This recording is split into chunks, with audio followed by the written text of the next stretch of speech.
Welcome, friends. Today,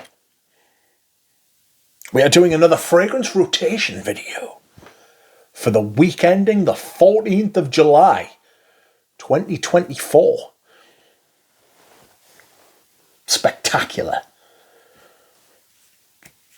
That is right, my friends. Once again, I have returned to you, this time with another fragrance review. And this week, the weather has been awful. Awful. It's rained all week.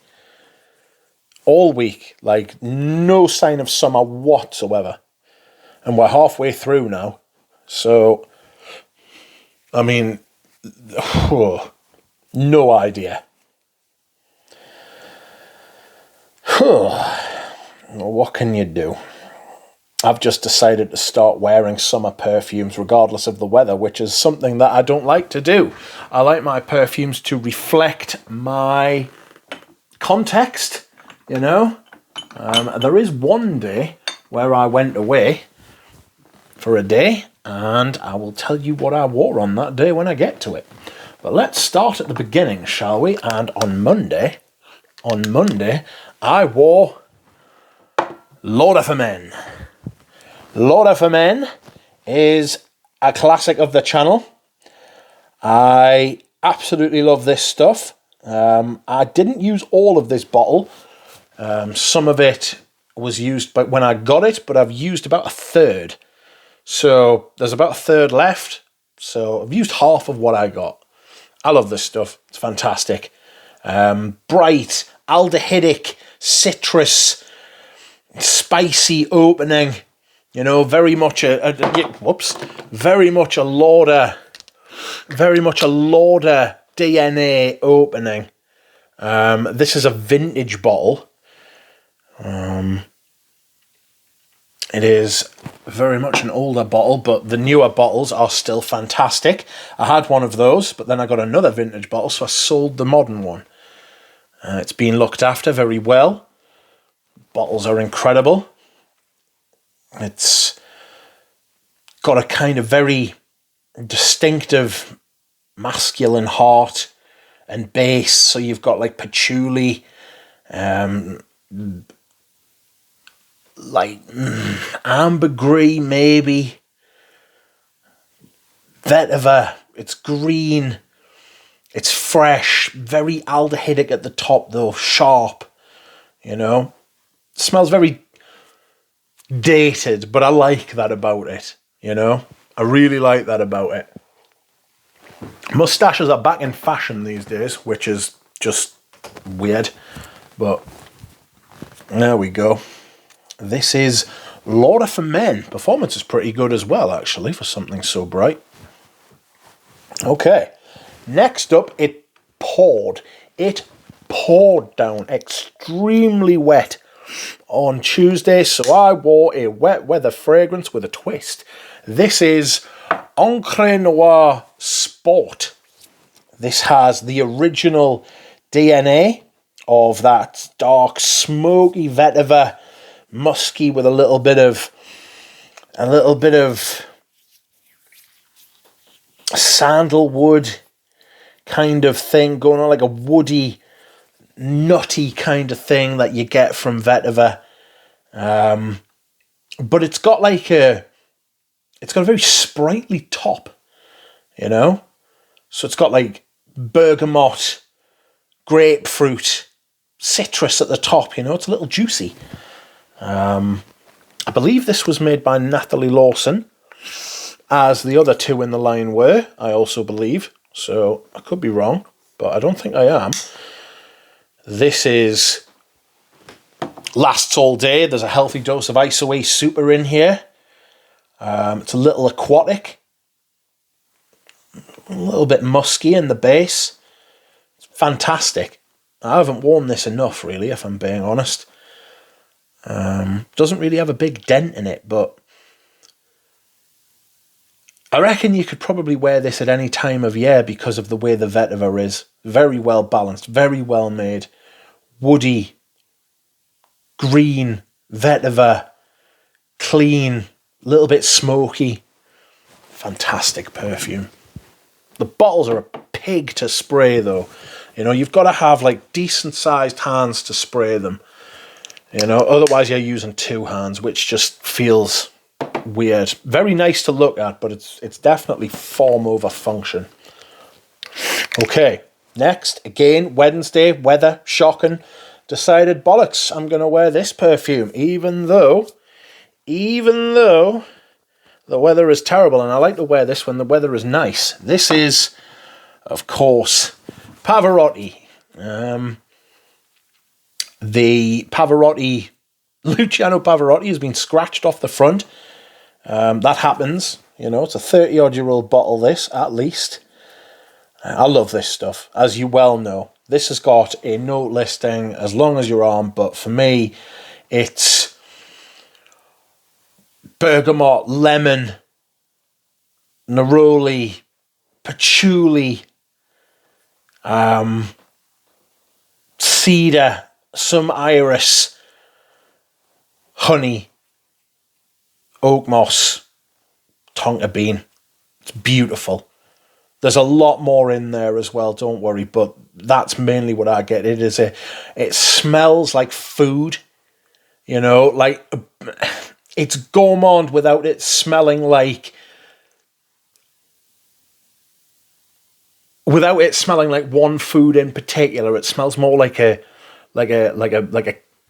I once described it as walking down a street in Italy, an unpaved road in an Italian village in the countryside at about 11:30 in the morning. Everybody's in their kitchens making home-cooked foods, and you can smell them wafting up the street. But it's not one food in particular. It's just foodie, but it's utterly beautiful. I love it. I should do it. I should do a celebrity fragrance video. But, I mean, there's some celebrity fragrances are brilliant and some of them are utterly woeful. So, anyway, that is Luciano Pavarotti from 1994. Thursday was the day I went out. I went for a day trip, by myself. A very big step because of my back and the way that I feel. And I decided to dress up, and I wore probably one of my best smelling fragrances and also one of my best performing fragrances, and this is Rose de Jamal. Rose de Jamal by Les Indemodables. Utterly incredible, beautiful rose perfume. Mint, pink pepper, rose, lavender, cedar. Gorgeous. I'm sure there's other things in there as well to help build it up and give all the accents and the intricacy to it as well. But this is genuinely one of the best smelling perfumes I own. Sounds like a very strange thing to say, but objectively, I think this smells incredible. Like, apparently some people get dill pickle from it. Absolutely not. Not on my skin. I feel bad for those people. It's so beautiful. It's so fucking gorgeous. It really, really is. I'm becoming a huge rose fan. I know. Can you believe it? Somebody who likes the scent of roses. Like, just, I can't believe nobody else likes it. Okay, Friday. On Friday I was back and had to take it easy because I was wrecked. I was wrecked off my mission on Thursday.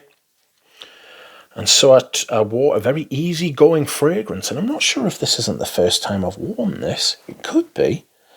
But this is Pacha de Cartier Fraîcheur Menthe. This is a flanker of the original. I think it came from the late 90s, early 2000s. I remember Mark Buxton made it, and I wonder if he was the original perfumer. I really like the original as well. like older bottles of the original. This is lavender, patchouli, mint, big mint, sandalwood. I'll say one thing, the performance of this is shite. It's awful. It really is very, very bad. The bottles, I think the bottle's lovely. You know, it's meant to be a pen. It's meant to be a pen, that's what it's supposed to be, you know, but it looks like a conglomeration of like a willy, a boob, a pen, a fucking minaret, you know, all sorts of stuff.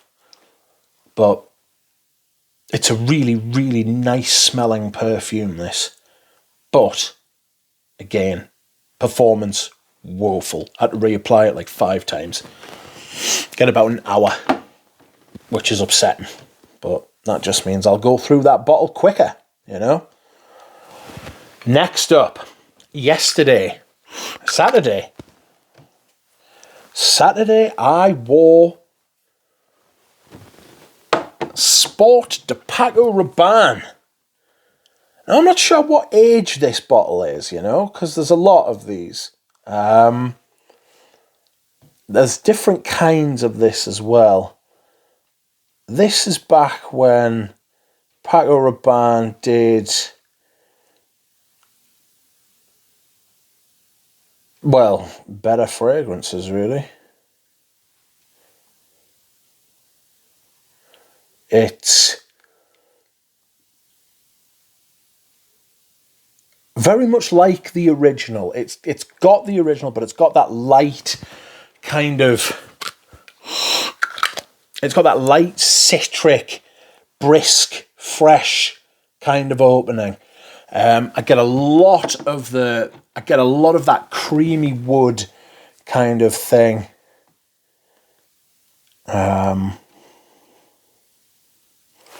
Which is gorgeous in this. I get a bit of patchouli, sandalwood. It's fresh. The performance on this isn't very good either. It does reminisce of the original, but lighter, and it's perfect for the summer. This is back when sport fragrances were a thing, you know.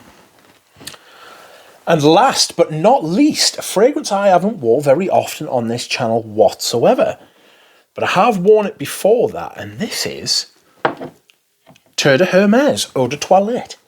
I really like this, but it's very ISO-y, super heavy, you know? Everybody knows what it smells like. It's got that orange, it's got like some dirt about it, it's got some flinty aspect, vetiver, very, very intelligently made, but it's packed with this effervescent, bright ISO-y super note. If you've ever smelled ISO-y super in isolation, you will know what it smells like. But it's very intelligent how it's made. It fits in with Elena's Hermes aesthetic. And it's one of the best releases of the century. Again, very intelligent, performs hugely. It's very clever. But yes, I shall review this one day, if I haven't already. And that is it, my friends. Thank you very much for watching. I will see you all again soon. Bye.